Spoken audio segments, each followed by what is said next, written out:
Welcome to the How to Heal podcast, the show where we explore real life stories and practical tools to thrive.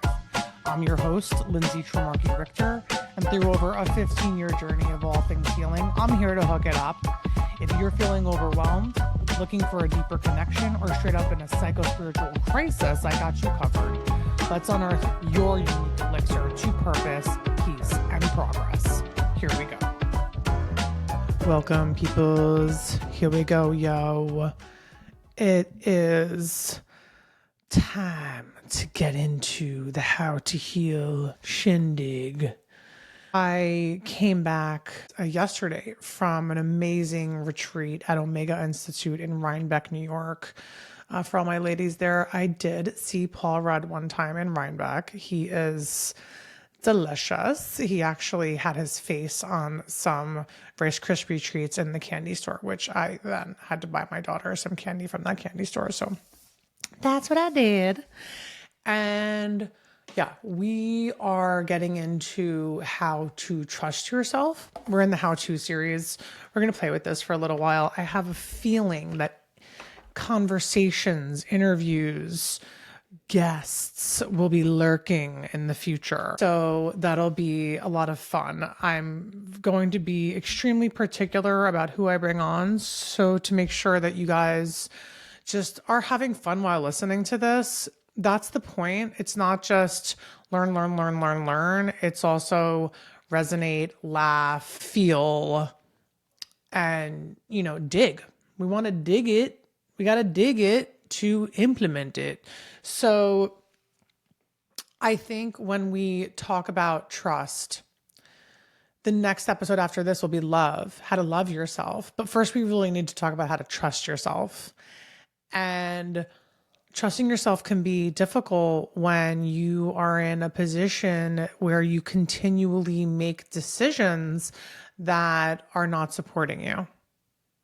Or you've been in a place where you have been surrounded by people who are loving you in a way that actually is just ostracizing you, making you feel inadequate, and making you feel like you can't trust yourself.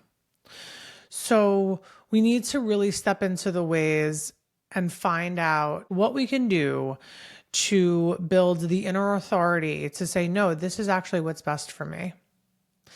And last week's episode in the mental health, it's a little bit of a catch-22. Sometimes we have to do things that are just straight up uncomfortable. Sometimes we have to do things that are prescribed by others so that we can get to a state where we're getting into our own equilibrium. I remember being in the city and going to this weight loss doctor. My mom was like, oh, go to Lynn Feta. She's amazing. Everything was low fat, like non-fat, whatever, processed, no problem. And I went to her a couple of times. I lost 8 pounds. I dropped 8 pounds super quick. I was in my 20s. And then I was like, you know what? I don't need to go to her anymore because I feel like I'm in a good place for my body. And I'm like a lot of women where I just want to be lean, svelte, thin, like not carrying the excess weight. But for whatever reason in my life, I have felt more comfortable holding on to a little weight. And I have to relish in the fact that I was brave enough to hold my body the way it felt good for me to hold. And yeah, of course, there were times where I was carrying more weight than I wanted to and just wanted to lose the weight and not feeling well and feeling depressed and feeling unable to drop weight. But my homeostasis level was just a little bit more than what other people may consider ideal. And there were just many times in my life where I owned that and I was okay with that. And that felt so good. I remember I went to a wedding when I was like a freshman in college, and I wore this like gorgeous, it was like a reddish, maroonish, silky dress, and I was carrying a lot of weight. And my mom said to me, like, even though you're carrying that weight, like you really just look amazing and you work it. And I did, because I was discovering the inner parts of myself that felt magical and honoring that space. I wasn't trying to find external sources of validation, find external sources of support, find a prescription to heal something that wasn't working. I was literally in a place where I was experiencing the magic that I was brought in to the world to experience within that moment. A lot of times we are narrow in our thinking. We are thinking that there's only one way to experience life. And when I get this, I will be happy. But we have to become masters at sailing our own ships the way they are meant to be sailed, especially at the present moment in time. When I went to this retreat this weekend, it was so cool. I think I'm going to bring on a guest who joined me there. You guys will laugh your asses off with us because she is hysterical. And we'll talk about sort of what the retreat was about, because everyone listening to this episode can benefit from it. But basically what I learned at that retreat was that I can trust myself. I have been learning for 15 years about the mystery of my intuition and the darkness of the blanket that lays over me that makes me feel alone, and really digging into everything and looking at everything. And guess what? I've done the work. I've done the work. And I was telling another woman there, your soul knows when you come here that you're already on that path. Your soul is on that frequency. So whether you're consciously vibing with your soul or not, your soul is already doing the work energetically in the presence of whatever that is. So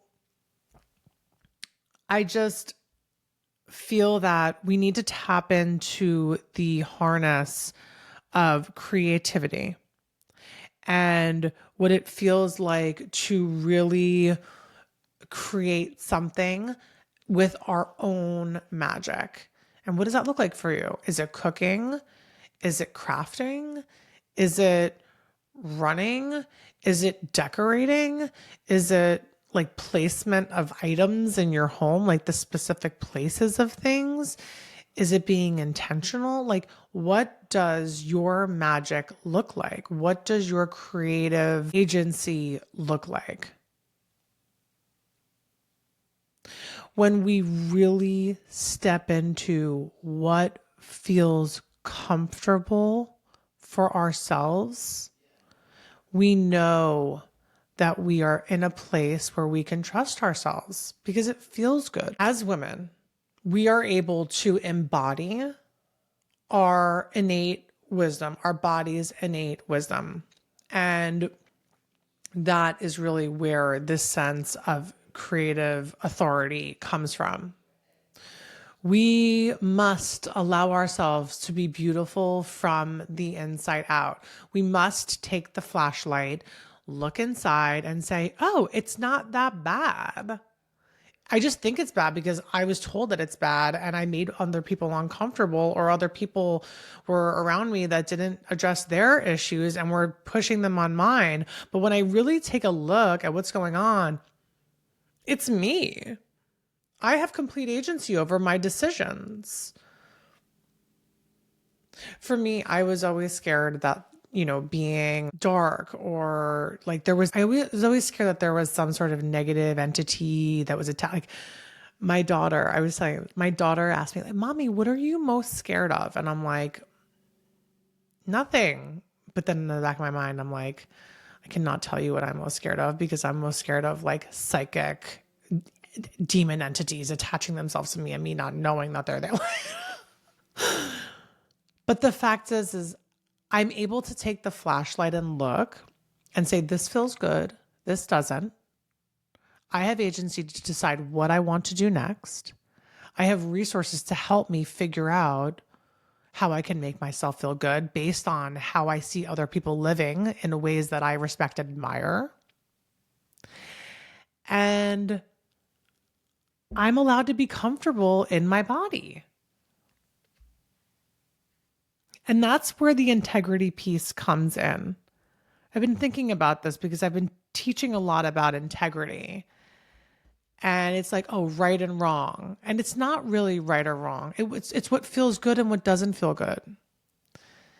Like when you make a decision to lie to your partner about being dishonest about whatever it is, how does that feel in your body when you think about it? When you think about the option you have, not the outcome, but like the actual decision to be withholding truth from your beloved. It doesn't feel good.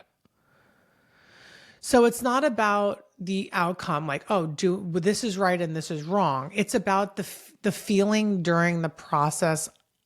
It is about the feeling that you are experiencing through the process of discovering which way you want to go, what step you want to take next, what smile you want to flash to who, how you want to lift others up, how you want to be an inspiration to people around you. Maybe you don't even realize that you are.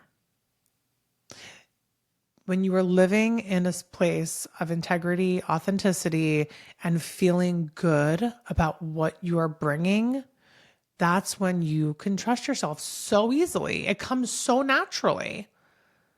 It comes so naturally. You're not even thinking like, can I trust myself? Can I trust myself? You are trusting yourself because you're embodying it. That's what you're doing. You're already doing it. So when we look at the creative piece, I want you to just think about how you can connect to your divine in a way that you feel you are in complete agency of and an authority of, that allows you to embody love on the deepest level so that you can feel good and in integrity about the decisions that you make. We are all masters of our own universe. We are all masters of our own craft. So when you look to other people to say, what can I do to trust myself more? Let's just use the example for weight. Going to somebody who is going to give you a diet. I've been doing this my whole life. I was in Weight Watchers in high school. Okay. So like, what's the diet? And are we going to be able to follow it for the rest of our lives? No, because the diet is going to change. It's an external, it's an external tool where we are constantly changing. If we are doing the work, we are constantly changing, and we are not going to want to, or forget about want to. It's going to just stop working. I had a friend that went through like Whole30 or keto. Oh, she did keto. She's like, yeah, it worked the first time. And then I tried to do it again. And it just like didn't work. And I didn't want to hear that at the time because it was like in 2022 and I was like losing all this weight through keto. And I was like, oh, she's right though. Like there was a part deep down inside of me that was like, I know that shit is not going to work eventually.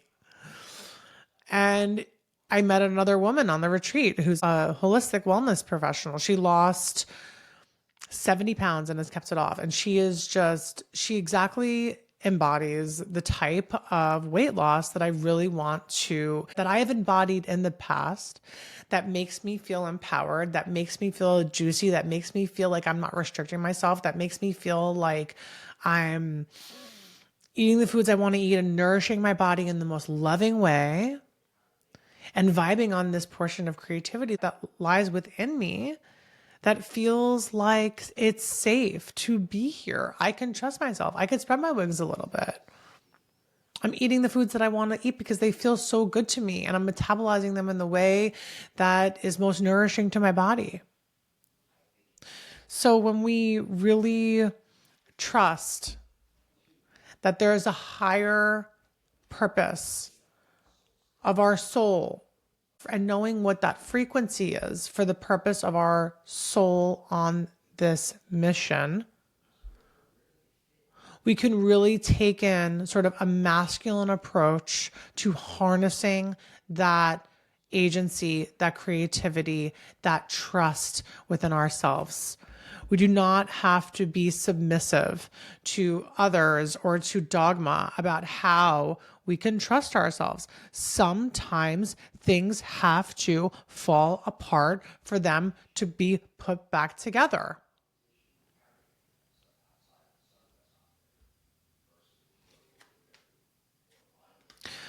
We have to become masters at reacclimating, readjusting, recalibrating to new circumstances as we continually change and grow and learn in our life's experience. And we have to be curious, and we have to be, a learner, and we have to seek out new energies that feel amazing. But again, it is within us. It is within us. We have a connection to the divine. We have a safe space within our mind and our heart. And that is the place where we know we can trust ourselves fully, completely, and in the embodiment of our soul's essence. So this was definitely a little bit of a different episode. I'm going to be straight up channeling more in my episodes because I find that we'll be able to achieve more than me really just taking a very regimented approach. So if you liked this episode, please give me a like, a rating. 5-star rating would be greatly appreciated. And yeah, let's stay tuned for next episode, because once we can trust ourselves is when we can truly love ourselves. Good night and good luck. I love ya.